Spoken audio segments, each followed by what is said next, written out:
Hello student, good morning to all of you. आइए आज हम लोग पॉलिटिकल साइंस विषय में बीए पार्ट 3 और एमए सेमेस्टर 2 और मिलता जुलता 4 से जो है कुछ क्वेश्चंस आता है। तो आइए जानते हैं किस प्रकार का क्वेश्चन आता है एग्ज़ाम में, ग्रेजुएशन के एग्ज़ाम में और मास्टर के एग्ज़ाम में। टॉपिक है कि चीन के विदेश नीति की प्रमुख विशेषताओं का विवेचना करें। तो सबसे पहले हम चीन के विदेश नीति को जानेंगे, फिर उसकी विशेषताओं को भी जानेंगे। कभी कभी क्वेश्चन आता है कि चीन की विदेश नीति का उद्देश्य क्या है, उद्देश्य को भी पढ़ेंगे और फिर चीन की विदेश नीति के प्रमुख सिद्धांतों की भी विवेचना कीजिए। तो चीन के विदेश नीति के क्षेत्र में जितनी भी बातें आ रही है, जितने प्रकार का क्वेश्चंस आता है, वो सारे क्वेश्चंस को आज हम पढ़ने जा रहे हैं। तो सबसे पहले हम चीन के विदेश नीति का आधार जानते हैं और उसका लक्ष्य क्या है। चीन के विदेश नीति का आधार और लक्ष्य अंतर्राष्ट्रीय राजनीतिक पटल पर आज चीन का विशिष्ट महत्व है। क्यों महत्व है? तो हम लोग जान रहे हैं कि अंतर्राष्ट्रीय राजनीतिक पटल पर इसलिए महत्व है कि इसका जो आर्थिक मामले में जो सिद्धांत है वो अमेरिका के आसपास है। ये चीन जो है सारे क्षेत्र में अमेरिका को भी पीछे छोड़ने के लिए जो है तत्पर है और ऐसा है भी। अस्त्र शस्त्र के मामले में, टेक्निकल के मामले में, आर्थिक मामले में मार्क्स व लेनिन की साम्यवादी विचारधारा चीन की विदेश नीति का आधार रही है। मार्क्स और लेनिन की जो कम्युनिज्म जो थॉट है, उनका जो विचारधारा है, वो चीन की नीति का आधार रही है। साम्यवादी व्यवस्था अपनाने के बाद चीनी जन जीवन में महान क्रांति आई। जब से जो है साम्यवादी व्यवस्था को अपनाया मार्क्स और लेनिन ने, तब से इसका जो चीन में एक तरह से कहिए कि क्रांति आ गई। परिणाम क्या हुआ? वह एशिया के एक प्रमुख राष्ट्र के रूप में उभर सका और आज वह 5 बड़े जो कंट्री है, अमेरिका, रूस, ब्रिटेन, फ्रांस,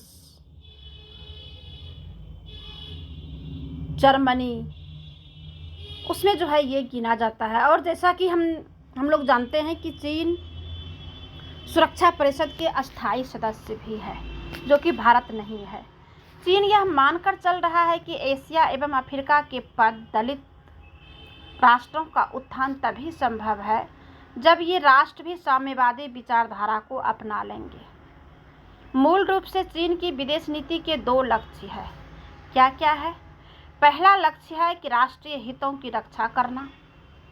ये जो लक्ष्य है, ये लगभग सारे कंट्री का पहला लक्ष्य यही होता है कि अपने राष्ट्रीय हितों की रक्षा करना। दूसरा, विश्वव्यापी क्रांति द्वारा साम्यवाद का प्रसार करना। अब जिस कंट्री में साम्यवाद है, वो साम्यवाद का प्रचार प्रसार चाहते हैं, जैसे रूस में भी है। और जो कंट्री में, जिस देश में लोकतांत्रिक व्यवस्था है, तो वो लोकतांत्रिक व्यवस्था का प्रचार प्रसार चाहते हैं, जैसे अमेरिका पश्चिम के देश हो गए और भारत भी है जो कि लोकतंत्र का प्रचारक है।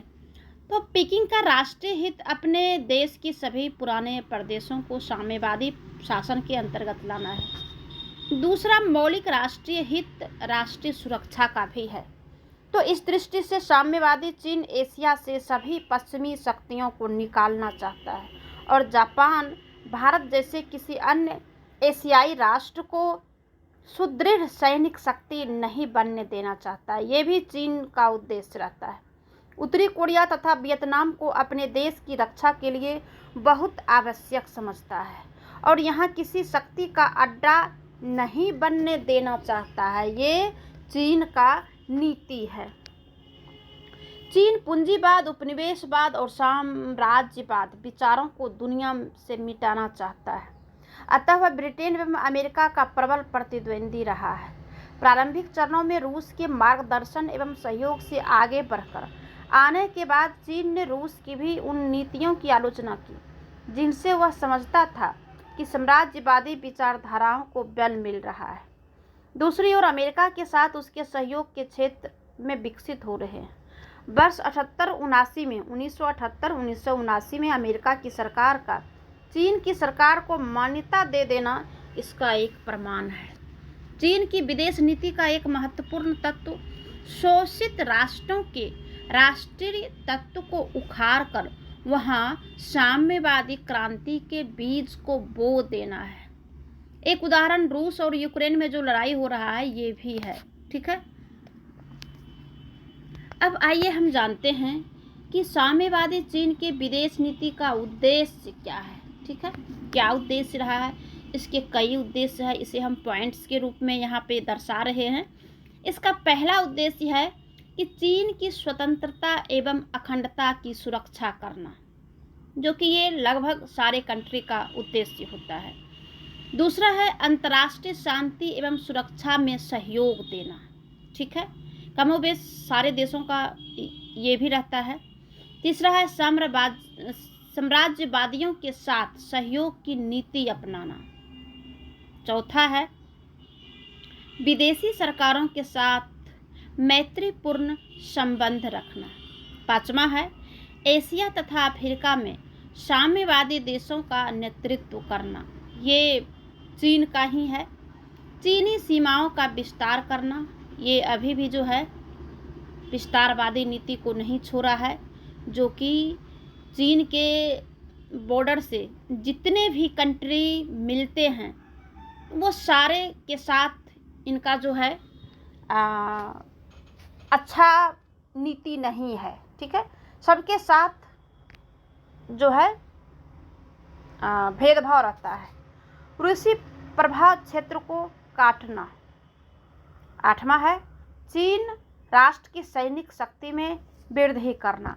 तो ये रहा उद्देश्य। ठीक है, अगले वीडियो में हम इसका विशेषता को पढ़ेंगे, इसके जो जितने प्रकार का विशेषता होगा, और सिद्धांत को भी पढ़ेंगे, और वर्तमान में क्या इसका नीति है, क्या बदलाव हुआ है, इन सारी बातों को भी पढ़ेंगे।